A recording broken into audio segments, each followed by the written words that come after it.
Hello, everybody, and welcome to this episode of Heart Centered Conversations with me, Jane McDowell from Rewilding Women's Voices.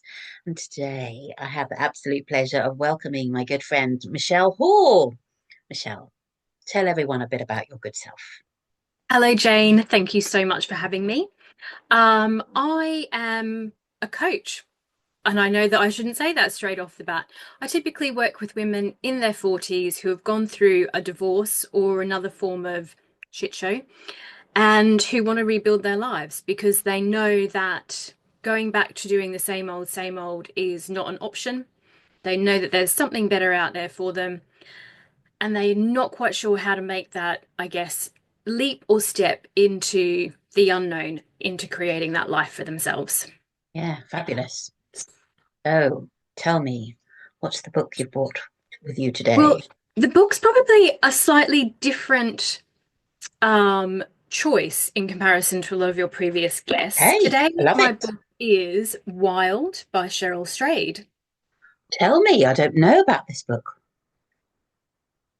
So this book was written quite a while ago now, and it has been made into a film that starred Mhm. Reese Witherspoon.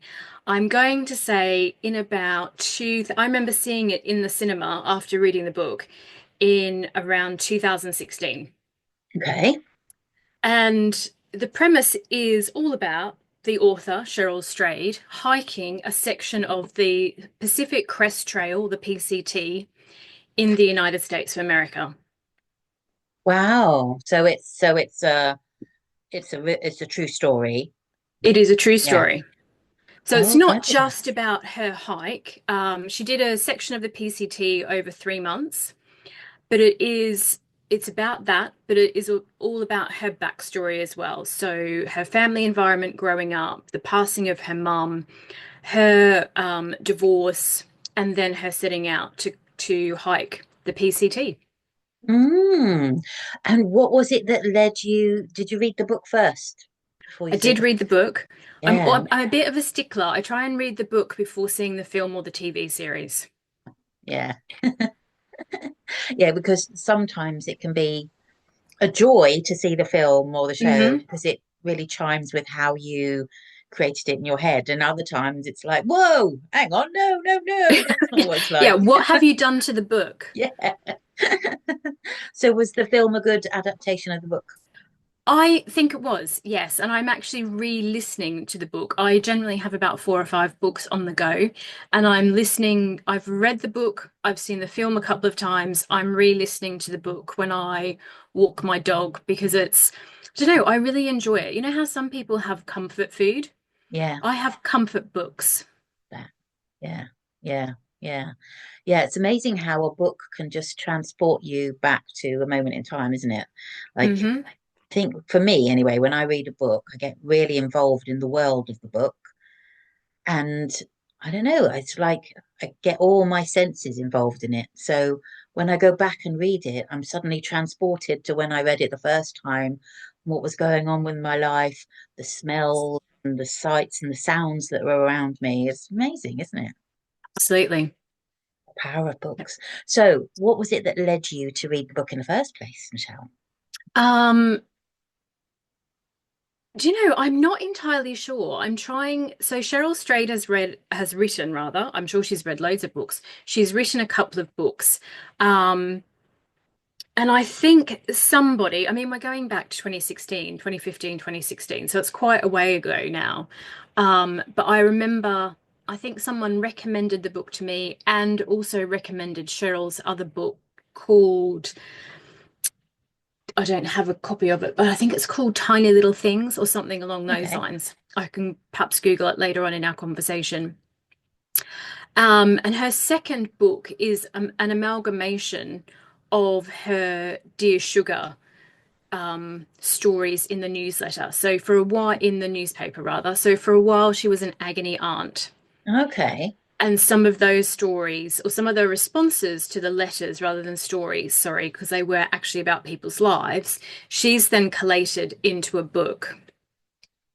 And I think I read that first and then read Wild, um, and then went to see it at the cinema.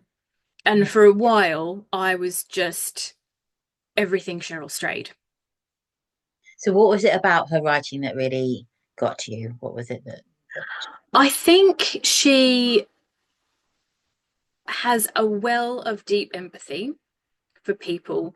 She strikes me as being very curious about people and, as I said, empathetic to their situations, but with a healthy dose of, at some point, sweetie, you need to stop being ridiculous and get on with things. Mm, So there's a bit of a, yes, I know this is hard and I'm here to give you a hug, but also stop it now. Straight talk. You need to make a decision. mm.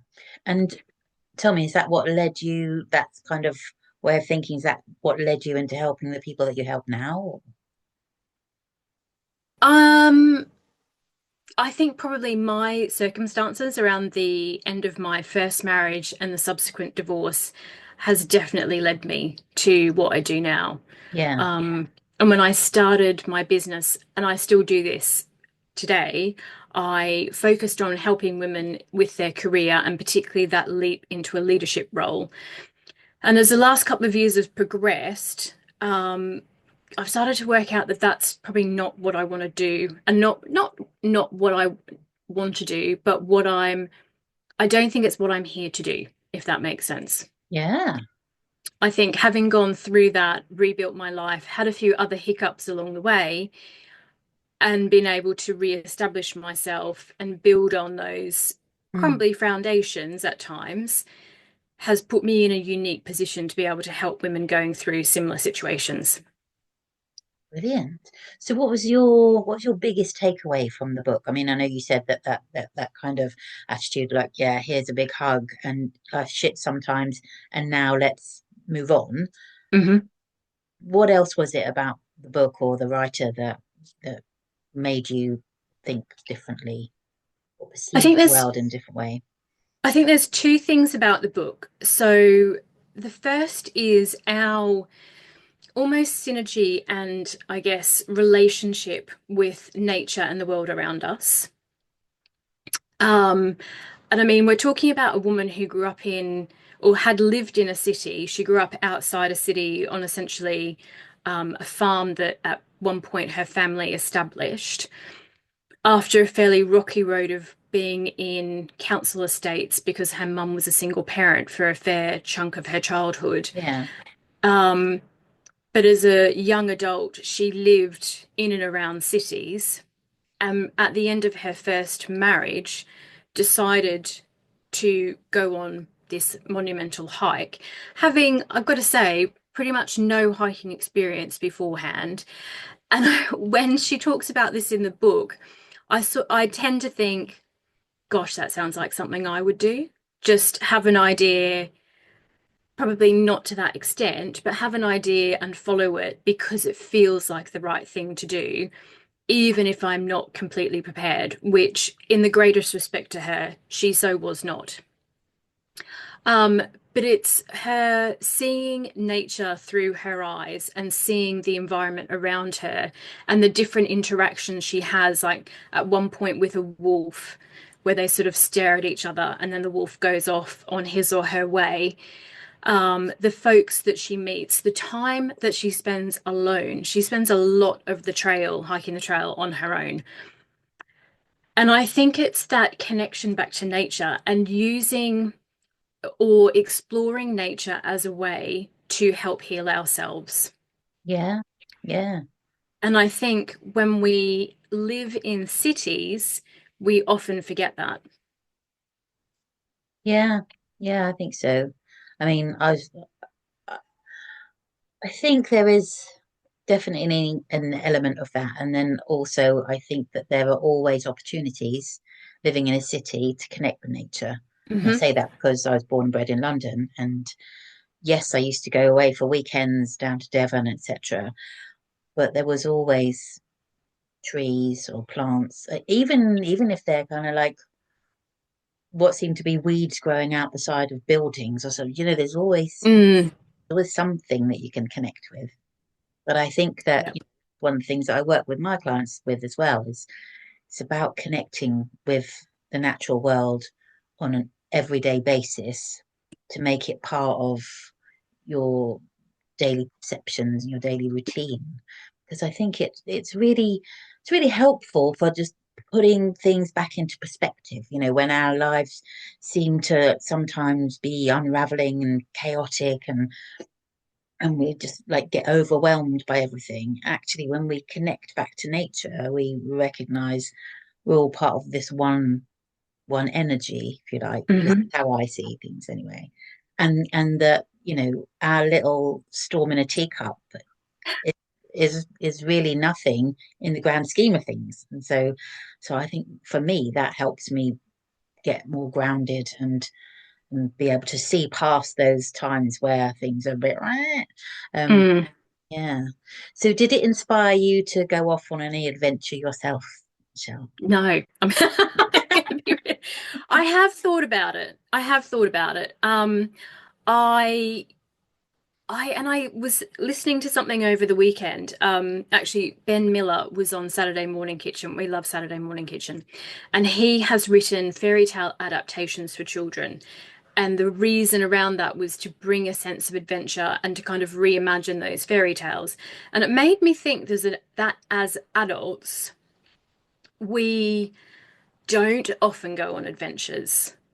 I think for so many of us, we often work 9 to 5 or 9 till 6 or what have you, in a very structured way. We have 4 or 5 weeks holiday a year. So the opportunity for adventure seems to be quite minimal. Yeah, And to be honest, I think we have a tendency to lose maybe that sense of adventure until we're going on holidays. And I guess my adventures now are in some ways restrained to holidays. That said, we've had some great adventures. But then I also think that you can have adventures, tiny adventures. So for me, pumping up my paddleboard and going for a paddle on the Thames or in the ocean off Cornwall, particularly when we go off the coast in Cornwall, that is quite an adventure. yeah, definitely. Um, Contained to, or a micro adventure contained to a couple of hours. Um, I'm not certain that I am a pack a rucksack, go hiking for 3 months, live in a tent kind of woman. But never say never, right? Yeah, exactly. Yeah. So if you were to go off on an adventure, if you had the opportunity, because there was no constraints around time or money or funding or weather, what adventure would you go off on? I think it would have to be with my husband. Um, he has a camper van, and we frequently talk about doing a camper van trip around Europe. Mm, So I think it would be something along those lines where you could, and I would like to do it where there isn't a prescribed itinerary, yeah. which I'm not quite sure that that would appeal to him. Well, all the more reason for him to try, right? Mm. I could be wrong, but I would very much just pack the van up, I think, and rely on him to drive it, I have to say, because the cockpit is not designed for a 5'2" woman, and set off and see where we end up. Mm, yeah. Oh well, I shall watch this space and listen out for you setting off. Yeah, I had an idea of walking the coast of Wales. I know it's not the same as Hmm. Pacific Coast Road, or is it the Pacific Coast Road you Pacific said? Crest Trail. West Trail, yeah. But so I thought, oh yeah, I can do that. Probably take a couple of weeks. It's 870 odd miles, and it would take a minimum of 6 weeks, I think. So I Hmm. thought, oh, okay, so this is going to take a little bit more preparation than I had at first thought. But yeah, it's something I'd love to do. Yeah, just feels like it will be a really good adventure. Yeah. Mm, absolutely. I think the same about the Southwest Coast Path that Mm, runs from sort of North Devon down the Cornish coast and ends up, I'm not exactly sure, but somewhere in Devon. We've done parts of it and in all weathers. So I have literally hiked along that trail with the sea off to one side in blustery conditions with hail being thrown in our face. but joyously being able to get back to a pub and have a nice warm meal before driving back to our home. Yeah, Um, and I kind of thought, well, we could just do it over a couple of weekends, surely, still forgetting how big the UK is. And then when I worked it out, it was something like 6 to 8 weeks to do it all in one go. yeah, yeah. Well, maybe you should give the West Coast a try, and I'll give Wales a try, and then see where we get. Maybe see where if they finish on the other side of Oh, the channel from each other.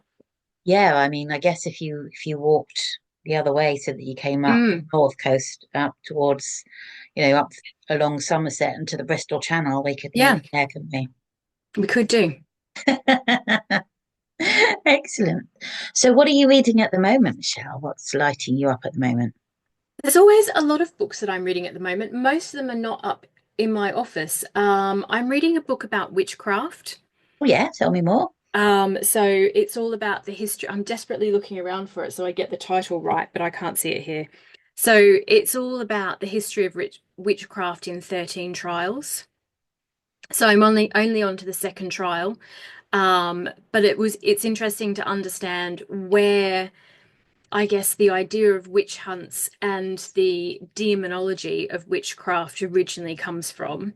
And Mm, just as a quick history lesson, it comes from the study of demonology, which was declared a theological science in about I'm going to say 1400s, so around the time of the Reformation. mm, And it was the church's way of separating out good power that was reserved for clergymen mm, and evil power, which was reserved for, do you want to guess who that was reserved for? Let me think. Yeah, it's Yep. sickening, isn't it? Hmm. It's a subject quite close to my heart because I find it really, I have a real visceral reaction to hearing about the stories of or the history of women who've been persecuted. And I know some men were persecuted as well for the That's same. true, yes. But really, it's something that's still embedded in our behaviours today. Hmm. That you hear those jokes about, oh, the weird woman with the cats down the road or something, and it's still a hangover from those days, isn't it? Yeah. Who wrote the Absolutely. book that you're reading? Do you remember? Oh, I knew you were going to ask me that. Let me see if I've got it on Goodreads and I can tell you. Um, if not, do you do show notes? Because I could always Yeah, yeah, give it absolutely. to you to pop in the show notes. Um, I think I came across it completely by accident. I love a little explore through a bookshop, and I'm pretty sure I was in Waters or walking past Waterstones, and it was in the window. And a bit like a magpie, Yeah. in I swooped. That's got my name written all over it. I think I picked up 3 or 4 other books at the same time. Yeah, yeah. It's dangerous I'll have. going into bookshops, isn't it? I find. It is. It Yeah, is very dangerous going into bookshops. yeah, yeah. Yeah, oh, that's fascinating. Yeah, I do love that subject, and I've read quite a few books around it, both fiction and sort of Hmm. commentary, I suppose. Yeah, yeah, it's something to really delve down into, and I really am intrigued by the whole notion of witch wounds as well. Mm, So, that how as women we carry the wounds of people who've gone before us and what that means for us as well. Yeah. absolutely. I found it. It's called Witchcraft, A History in 13 Trials by Marion Gibson. Oh, okay. Cool. Yeah. Yeah. So I went to a talk last week actually by a guy called Ronald Hutton, who's a historian all around witchcraft and magic, and yeah, really interesting talk. And he's Mm, written a few books as well around the whole kind of witch hunting, period of history and what it means. And of course, it's still going on today in some parts of the globe. You know, yeah. you there's been tragic stories of bodies found in suitcases in the Thames and all sorts of stuff like that because people from other cultures have decided someone was a witch and they've done away Hmm. with them in horrible ways. And yeah, there was another really good book I read called, I think it was The Girl with the Louding Voice. And off the top of my head, I cannot remember, sorry, author who wrote it. I will put it in the show notes. But that's all set in, I think it's in Nigeria, might be in a different African country.